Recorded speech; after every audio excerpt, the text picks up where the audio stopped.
বন্ধুরা, কেমন আছো সবাই? Welcome to my mini blog. আমরা বোনরা মিলে সবাই চলে গেছিলাম রবীন্দ্র সদন। অনেক বছর পরে গেলাম। কলকাতায় মামাবাড়িতে গেলেই আমার এই রবীন্দ্র সদনে ঘোরাটা একটা মানে রবীন্দ্র সদনটা আমার খুব পছন্দের একটা জায়গা। তো ঘুরতে যেতাম, তো অনেক বছর পরে গেলাম এখানে। ভালো লাগছে। একজন ভদ্রলোক বসে আঁকছেন, মানে সামনে লোক বসিয়ে তার ফেসটা আঁকছেন। তো অনেকবার ওনার সামনে দিয়ে ঘোরাঘুরি করলাম, কিন্তু মনে হয় আমার মুখটা ওনার পছন্দ হলো না, সেই জন্য আমাকে একবারের জন্য বললো না।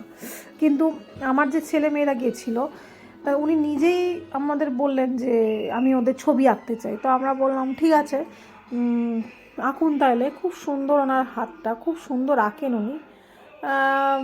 একটু বার্গেনিং করলে পয়সাটা উনি কমিয়ে দেন।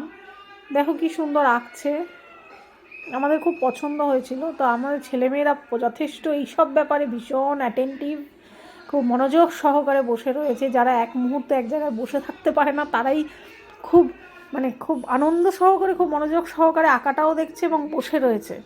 এটা দেখে ভালো লাগছিল। তো মেয়ে ছেলের হয়ে যাওয়ার পরে তারপরে মেয়ের ছবি আঁকা শুরু করলেন উনি।